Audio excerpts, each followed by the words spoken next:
That map that has clearly shown you the entire link of where it started, how these doctors were first identified, and then it moved on to Turkey. That visit that gave the further plan to how they had to expand this network.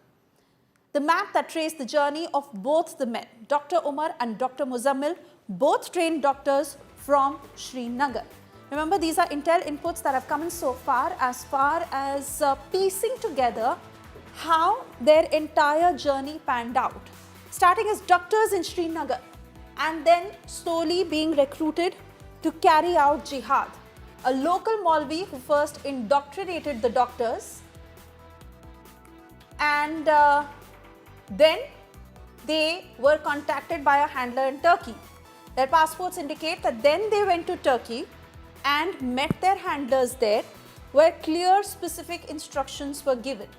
These doctors were identified to carry out the jihadi module in India, and they identified Faridabad to be the hub of the terror module, from where the attacks will be planned, from where the explosives will be kept, how it is to be procured, and how the plan will be executed.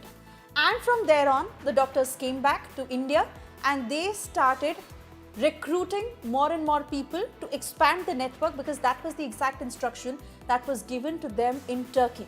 This is exactly what the investigators are trying to get to the bottom of when it comes to the two encrypted groups on Telegram, the channel that first started talking about Azadi of Kashmir and then went on to talk about the jihadi module. Well, 2 days after the deadly explosion near Red Fort, India Today has accessed exclusive CCTV footage capturing that exact moment of the blast.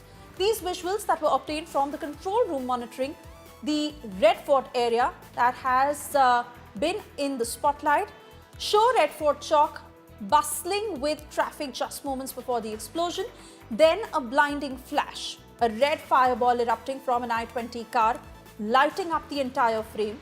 And now on your screens, that exact moment of the blast that claimed 10 lives, unfortunately. The aftermath, massive fires, charred vehicles completely gutted out, and shattered debris that was scattered across that road. My colleague Gaurav Sawant bringing us all the details about this video. There are multiple cameras, and those multiple cameras, as you notice in Chandni Chowk, Red Fort area, zoom in to that one single image exactly 2 minutes past 1850. 1850 is where this image was taken. That is 6:50 p.m. That vehicle you see on that small screen, it moves forward. It's not parked. It's not ramming into any vehicle. It's gently moving forward, and suddenly there's an orange ball of fire that suddenly goes up, and that vehicle is then, we're told debris went almost 150 meters away. No shrapnel, so no ball bearings found, no nails found, no nuts and bolts, no screws. That's usually a part of the improvised explosive device. But look at these images. The police have painstakingly scanned all CCTV cameras from the moment that vehicle left the Sunehri Masjid parking lot to the moment it took a U-turn. It's all on CCTV cameras and multiple CCTV cameras. Look at the timestamp, 18:50:57. On the 10th, this vehicle takes a U-turn, Red Fort, Chandni Chowk Tower, towards Chandni Chowk Tower. That's the moment, and that's the time that vehicle moves forward. And seconds later, see, this is where this vehicle is moving forward, and there's that loud, massive blast that takes place. This has helped the police piece together the last moments of what they believe, subject to confirmation by the DNA test, that this is Dr. Muhammad Umar. Dr. Muhammad Umar at 8:20, around 8:20 was at Okhla, around 8:05 had entered Delhi, recce'd Connaught Place, recce'd Mayur Vihar, drove around a bit, came at 19 minutes past 3, sat at the Sunehri Masjid parking lot. Was he pondering? Did he meet others? More details will filter out, because they carried out recce, not just Dr. Muhammad Umar, but even Dr. Muzammil, according to investigators.